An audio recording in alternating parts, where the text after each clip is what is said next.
welcome the president of Lucerne Dialogue, Marcel Stalder.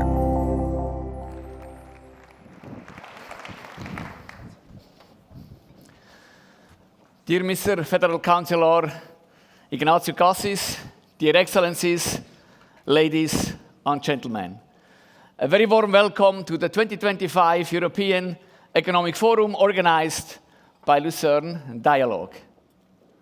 Back to business. As a political neutral organization, it's our ambition, especially at times of social divides and bubbles, to cut through those bubbles and to build bridges.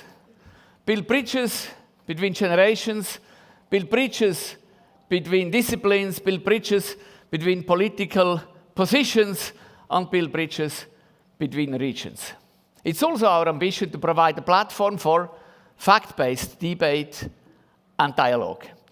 And finally, it's our ambition to act as an orientation point for socio-economic questions around Switzerland and Europe. Europe has been challenged like never before over the last 60 to 70 years. And the problem of Europe is not China, is not the US, and from a long-term strategical perspective, I'm pretty convinced it's not Russia. The problem of Europe, it's us.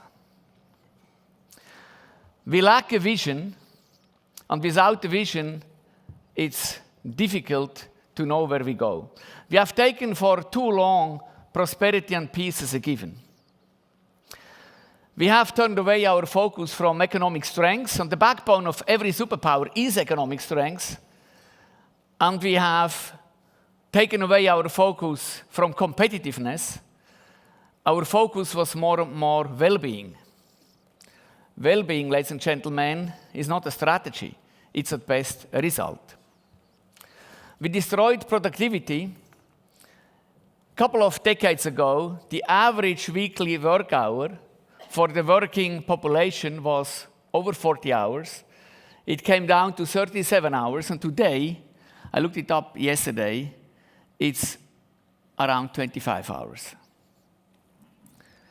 We missed the fourth industrial revolution. We all know that when you look at the top 10 most valuable companies globally, there is no European company left. We all know that.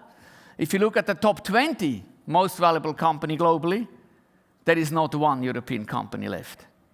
But what surprises, if you look at the top 30 most valuable companies, it's no European company left. And if you look what are the top 5 most valuable companies of Europe, it's Louis Vuitton, Moët Hennessy, number 1. And if you go down, the next 5 is no technology company. So we are famous for luxury, champagne, and other aspects. We dismantled our arms, we are incapable to defend ourselves, and actually we threatened the access of reliable energy and resources. But, ladies and gentlemen, even though I call that a real crisis, I'm an optimist. When we look who drives innovation from an individual perspective, even in the US, many of those are European citizens. We just need to make sure they stay here and they make those innovations come to flourish here in Europe. And when we look at defense, Europe still spends more of defense budget than China. We just need to coordinate much better. And I'm still confident that in our veins, there is still the blood of hard work and discipline. Switzerland. Switzerland has been famous for many years to be a role model or a good example for economic strengths, social and political stability. Switzerland is on the same path to crisis as Europe. I'm absolutely convinced, with a little bit of delay, because also Switzerland is lacking a vision. And as we speak and as we sit here, we are about to threaten the success model Switzerland. Switzerland has been famous for our infrastructure, trains being on time, high-quality airlines. Jens Fehlinger is somewhere here in the room. The CEO of Swiss Airlines just told me, thank you very much, Jens, for that the Zurich airport is the airport in Europe with the lowest operating hours. And you know what we are debating? How to further lower the operating hours.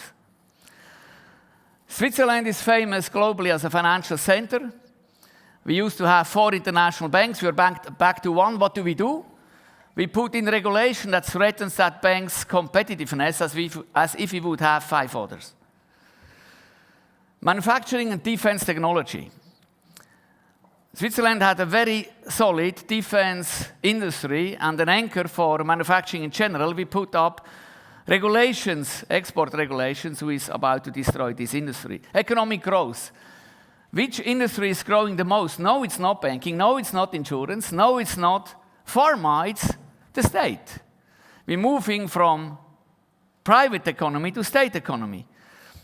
We have been very famous, and it was an important anchor for our prosperity, that we have been in an environment of moderate tax. What are we debating at the moment? Higher tax. Very soon, Switzerland will be faced with one of the most important questions over the last decades. Do we want to continue with our tradition of an open and independent country? Do we want to continue our tradition of bilateral agreements or isolation? What hurts me most is not whether you're pro or contra around that question. What hurts me most is that we seem to lose the culture of debating with facts. We debate more and more with fake. I give you 2 examples. No, the US is not the most important trade partner of Switzerland. We all know that. It's Europe. And no, migration will not go up when we sign the bilateral agreements. I'm personally convinced that migration could go up if we are not signing the bilateral 3. And why is that? Look at UK. Brexit happened with the argument of migration. Yeah, Brexit happened. And what happened? That's when migration started to peak as a problem in the UK. And today, the biggest exodus of any group of population in the Western world is in UK. 16,000 millionaires just this year left UK. An economic disaster. But as I said before, I'm an optimist. Switzerland still is the world leader in innovation. Switzerland still is a very strong economy, but we need to go back to business. We need to refocus on our innovation and hard work and discipline. And no, we don't need to select between Europe and US. Let's do both. Let's do an agreement with Europe. Let's do an agreement, hopefully one day, with the US. Let's continue the free trade agreement with China, India, Indonesia. We are an independent, open country. Ladies and gentlemen, let me thank our partners, Orange Business Services, AMAG, Fortis Mazar, our partners, Swiss International Airlines, VZug, CSS Insurance. Let me thank our partners, the City and Canton of Lucerne, the Canton of Zug, and the Swiss Federal Department of Foreign Affairs. Let me thank our directors, Dr. Dominik Isler and Fabian Wasmer, and their teams for a job very well done. And let me thank the members of our gremiums, the advisory board and the executive board, and their presidents, Doris Leuthard and Ingo Blüthner. And let me thank all the members of the Business Network France and the newly formed Patron Circle for their incredibly important support. Ladies and gentlemen, please join me in opening the European Economic Forum Lucerne 2025. Thank you very much.